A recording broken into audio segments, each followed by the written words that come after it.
Note, this video was recorded in May, so if the chronological timing of some of the things mentioned in this video is a little bit off, that is why. What's going on, guys? Sawyer here, and I am back this week with another video. You guys may know that last week I hit the fitness community with the fitness degeneracy takedown video. I put 40 minutes of effort into that, so I would really appreciate it if you guys went over there, checked that video out, and showed some love and support. But anyways, today I decided that I wanted to hit the other end, and I wanted to touch on Catholics in this video. That's right, we are once again touching on Catholicism. We briefly touched on it last month in that video about denominations, but we're going to talk more specifically about Catholics in this video. Now, I will say I love Catholics. Catholic people share a lot in common with people like myself who only follow Jesus without the traditional customs and rituals. People which I guess you could call Protestants. Though I don't follow a denomination, I don't follow Protestantism, I follow Christ above all else. We both worship the same God in Jesus, and we both mean well for him. So it is because of this that I will say that Catholics are saved, you guys will be going to heaven. But I also will say that Catholics are a little bit misled, and they will have to take an account when they are judged. I do believe that there are a lot of misconceptions about Christ and a ton of dead rituals that the Catholic Church upholds, and it's why I believe that Catholicism as a sect isn't the answer and you guys should stay away from it. And in this video, I'm going to speak about my issues with Catholicism in general, why I ended up leaving that church, that denomination, and why I also believe that a lot of modern Catholic churches are weak. In fact, let's start with the latter of those 2 points, because even as a non-Catholic, I think a lot of those within the Catholic Church would agree with me with what I'm about to say here. The Catholic Church is in the weakest position that it's been for a while, really since science ran laps around Catholicism and Christianity back in the 1800s. Why is that? Well, there are a lot of reasons why. I could talk about that old bloke Francis, but I'll spare him out of respect because I know that he recently just died. Rest in peace, by the way. And even if he was still alive, I think that talking about the Pope as an average person, as an average Joe, whether you're a Catholic or a non-Catholic, is a little bit above your pay grade. Before I go on any further with this video, I will say that early parts of this were recorded on an earlier date before the new Pope was appointed. I will say that it is a good thing that he is American, but appointing another progressive pope that's going to take you away from the roots of the Catholic Church and is going to pander to groups of people that don't even like the Catholic Church in general. That's totally going to go great for you guys. However, the primary reason why the Catholic Church today is weak is because a lot of the people within it are weak. I'm a young guy who tried to attend confirmation classes back in August. I only went there for a few weeks, and in the few weeks I was there, what I noticed is that a lot of people within that class, especially the guys, were quite goofy. I mean, like, they'd make fun of me for being right, which is quite envious if you were to ask me. Whenever we got to mass, they'd just play around, mess around with the girls, be on their phone. And there's nothing wrong with doing that most of the time, but doing that during mass is highly inappropriate. A strong teacher would have addressed the kids that were playing around. There were multiple. There was a guy teacher and then there were a couple female teachers. And I mean, did they address it? I'm not sure, but I highly doubt it because the guy teacher was running the mass. And one of the kids who was playing around was highly favorable by the female teachers. So I highly doubt that they were held accountable. And this situation is kind of reflective of what the Catholic Church is today, especially among the youth, and maybe even among the older ones as well. A lot of young Catholics and Christians today just play around. In the case of Catholicism, all they do is they go to church every Sunday, they listen to a message from a pastor that goes in one ear and out the other, they do their Eucharist, they do their rosaries, and then they go out and live like the world for the rest of the week. If they're in CCD classes, they do a little bit more when it comes to volunteering and service. But once they get confirmed, it's back to being the lukewarm Christian that they always were. A lot of the reason why they play around is because pastors today do not properly address the youth. Many pastors and older Catholics are more focused on running their weekly mass pertaining to the older folk than speaking to young people, or worse, they focus on trying to convert atheists, Muslims, Protestants, non-denominationals. They focus more on that than actually properly discipling their youth. Which to that I say, if your best move is to engage in public or online debate with a non-denominational or Protestant believer in an attempt to convert him, your priorities are messed up. The Lord in Genesis 2:15 put the man Adam in the Garden of Eden to tend and keep it. He told him to tend to the garden before he focused on anything else, like attracting a wife or outward expansion. What this verse has to do with pastors and older Catholics is that you should be more concerned with discipling your youth and bettering existing Catholic people than trying to expand and trying to convert people of other sects of Christianity and other religions. You try to take on those other groups, you try to engage in debate with them, you try to win them over, yet you're losing a ton of your own members to the aforementioned groups like Protestants, Muslims, atheists. You're losing them because you don't address them. And you don't win over the people you try to convert either. You're all offense, no defense, and your offense is ineffective, so your 2022-23 Leeds United whenever we conceded 78 goals and got relegated. So it's very clear that their priorities are messed up, pastor-wise, where there are some good ones. A lot of pastors in Catholic churches are weak. Pastor Bob, which is a term for the prototypical old, frail pastor, runs the masses of a lot of Catholic churches. You get the idea. The Catholic Church is weak, and I think a lot of Catholics would agree with me on that point. So that's some of the reason why I left it, but it's not even the primary reason why I chose to leave. You see, a lot of Catholicism is works-based salvation.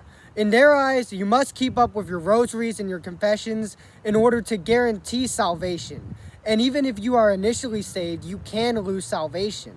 However, if you actually follow Jesus, you know that this belief that you must do works in order to guarantee salvation and you can lose it is inherently wrong. Albeit, you are called unto good works after you are saved, as that is Ephesians 2:10, and that is discipleship. However, before that comes salvation. For Ephesians 2:8 states, "By grace you have been saved through faith, and that not of yourselves, it is the gift of God." That's salvation, which is grace, and it's a completely different thing from good works.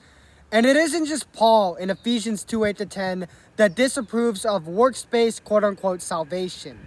It's also Jesus himself who disapproves of this. In John 6:22-40, Jesus was speaking to people from Tiberias who had sailed across the Sea of Galilee to Capernaum. They were sailing and working to see him. So in Catholic's eyes, Jesus would receive these people with open arms, right? Wrong. Jesus first tells them, "Do not labor for the food which perishes, but for the food which endures to everlasting life, which the Son of Man will give you, because God the Father has set his seal on him." What this verse means is, don't seek for the food of this world that perishes. Things such as money, worldly possessions, and dead rituals like the rosary and confession. Reason being, all of these things are finite. Now, albeit, you should still seek money, you should still seek food, because without those things, obviously you're going to starve to death. But don't put them as a god. Put Jesus as the God, because truly seeking him is what's going to lead to everlasting life, plus more on this earth. So, after Jesus told those people to not seek the food which perishes, then the people from Tiberias asked Jesus, "What shall we do, that we may work the works of God?" Jesus then responded to them in John 6:29, "This is the work of God, that you believe in him whom he sent." Boom. Set. Works do not save you. It's grace and faith in Jesus that does.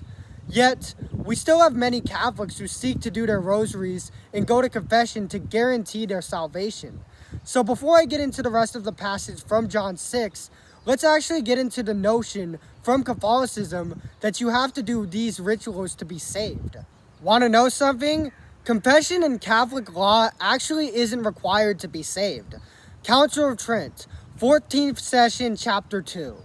And I'll link this in the description so you can have a read of this as well. It's on page 90. At the bottom of the chapter, the address states, "This sacrament of penance, confession, is for those who have fallen after baptism necessary for salvation. The address states that baptism is necessary for salvation, but not confession. Earlier in that address, it also stated, moreover, the fruit of baptism is one thing, that of penance is another. For by baptism we put on Christ and are made in him an entirely new creature. Baptism, the physical washing of sins, is what saves you, at least according to Catholic law.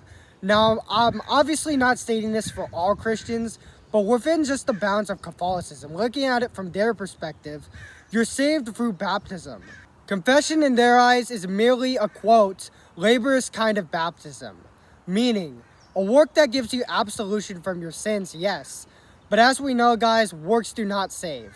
And hey, I got baptized when I was little at a Catholic church, so according to the Council of Trent, I'm saved. Do I agree that you need baptism? Obviously, guys, come on, I don't.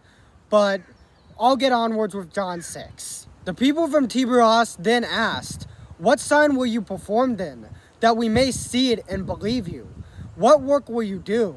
Our fathers, which is God and Moses in this case, as it is written, he gave them bread from heaven to eat. Again, the house of Moses thought that Moses gave them the bread from heaven as well as God. But as we know, it's only God that delivers the goods, not man, not Moses, not anybody else. But anyways, Jesus responded, most assuredly, I say to you, Moses did not give you the bread from heaven, but my Father gives you the true bread from heaven. What this means is that God gives you life and salvation. Not your works, not bread, not a pastor. It is God that saves you. Here's where I'll get at confession again. A lot of Catholics use Matthew 18:15-20 as justification to say that confession is required by Jesus as the only way that God can forgive you. But if you read the New Living Translation of that verse, which I normally read the King James/New King James versions of the Bible, but the NLT simplifies this passage in a way that makes it easy to understand. So in the NLT, Jesus first states, if another believer sins against you, go privately and point out the offense. Right off the bat, you can't hold yourself accountable, obviously, but you're first held accountable by a fellow believer for sin, not a pastor. And if another person listens and confesses it, you have won that person back to God. That person is won back, they're good with God if they confess their sin. Now, if they don't confess their sin, we get an order of secession that sees the person hold the sinner accountable with a group of people, and then you take your case to the church, to a pastor, for confession. Now, if you choose to go to confession first, all power to you. Confession can be quite effective. I'm not saying that it's completely useless, though I wouldn't say that it's 100% foolproof either. But, however, it's not required for Christians, even by Jesus, to go see a pastor to be forgiven for their sins. It's third in the order of secession. You need to confess your sins to another person, but you don't need to see a pastor. And always remember that if you ever doubt if you're in good graces with God, Paul states in Hebrews 11:1 in the 1995 NASB, again, we're going out of range of the King James Version for clearer translations. The verse states, now faith is the assurance of things hoped for, the conviction of things not seen. Faith is the assurance that you are good even when you fall short, not a pastor's blessing.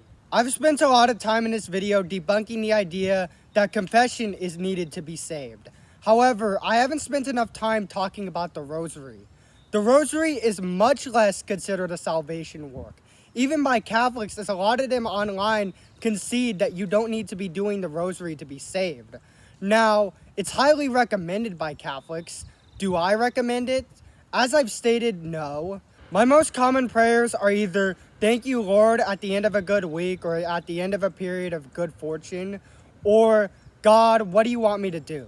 Those are my two most common prayers. The general prayers of the rosary can be effective for some, but again, you could be praying the rosary and still be struggling with like a porn addiction or other practical aspects of your life, like with money. If it works for you, it works for you, great.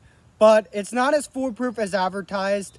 In that one sentence, it's not as foolproof as advertised, really sums up Catholicism as a whole. So how that passage in John 6 ends, the one where Jesus is speaking to the people of Tiberias in Capernaum, is that the people who Jesus was speaking to asked him, "Lord, give us this bread always." Jesus replied to them, "I am the bread of life. He who comes to me shall never hunger, and he who believes in me shall never thirst. But I said to you that you have seen me, yet you do not believe." This is another good verse as to why grace is what saves you. And though salvation isn't the highest level you can go as a Christian, it's still salvation, and you're still covered in Christian blood. Jesus is the bread of life. If you have a good connection with him, you'll never thirst for more things of this world than what you are given. You'll never seek to do rituals to maintain your salvation when your salvation is already maintained. Catholics have been told this heretical lie that Jesus will only accept them if they do certain things. Things that aren't actually needed for salvation, proven by interpretation of Matthew 18 and the Council of Trent itself. You wouldn't need to please Jesus if you wanted to be saved. You just have to love him. Problem is, many don't, but that's a problem that pertains to secularism and not Catholicism. I do believe that many Catholics are saved, but they're a little bit misled. Now, I will say when it comes to works, if you want to be respected by Jesus as a disciple, yes, you are going to need works. But don't be going out here insulting other people's salvation when you're putting so much weight on doing things to be saved when you really don't need to be doing said things. Again, as I stated through Ephesians 2:8-10 earlier, you're first saved by grace, and then you are called unto good works after you are saved. It is one, then two, not the other way around. And to close this out, Jesus states in John 6:40, "And this is the will of him who sent me," which is God who sent him, "that everyone who sees the Son and believes in him may have everlasting life, and I will raise him up at the last day." It's God's will. Freight train. It's in God's will that everyone who sees and believes in the Son will have everlasting life, regardless of their works. Like, there's a part of Matthew 18:18 that Catholics take out of context, which is, "Assuredly I say to you, whatever you bind on earth will be bound in heaven, and whatever you loose on earth will be loosed in heaven." That's in reference to law and not works. Whatever is forbidden on earth is forbidden in heaven, and whatever is allowed on earth is permitted in heaven. That's in reference to law. That's not in reference to what you do on this earth and what you don't do. And it has naught to do with your salvation. Works matter in discipleship. And I call all Christians, my fellow believers of Christ, to make disciples of all nations, as Jesus called us to do in Matthew 28:19. However, fulfilling works has nothing to do with being saved. Salvation is you truly see eye to eye with Jesus, not through your works, but through where your heart is. Your heart has to be of Jesus above all else, above everything, including your church. And I think a lot of Catholics, especially the weak ones, put things like the world and their church above Jesus. Like, again, they go to their church on Sundays, they say their John 3:16s, they do their rosaries, and then they're off to mess around for the rest of the week. And that, whether you're a Catholic, Protestant, or you're just a follower of Jesus, is not good enough. And even as somebody who left Catholicism, I can say as an outsider looking in that you Catholics have a lot more pressing concerns than trying to win over other sects of Christianity, Protestants, or other religions. My advice may be hollow from your perspective because I'm an outsider, but your energy is much better spent addressing the issues of your churches, lukewarms, people leaving left and right, weak pastors and followers. It's better spent there than trying to convert outsiders. And if you're a non-Catholic follower of Christ that's watching this, I highly advise that you stay away from the Catholic Church, especially if their own garden still remains to be untended. I advise that you stick to my advice and you put your rock on being a follower of Jesus Christ and not a denomination. Still go to church, still try to find a good Christian friend group or church that's non-denominational, but don't place your cards on a sect, and especially one that right now is as messy as the Catholic Church. And Catholics, if you're gonna call me a heretic, a fool, or whatnot, go on ahead. But it's not going to change the fact that your denomination is in one of the weakest spots that it's ever been in. And going after me isn't going to change that.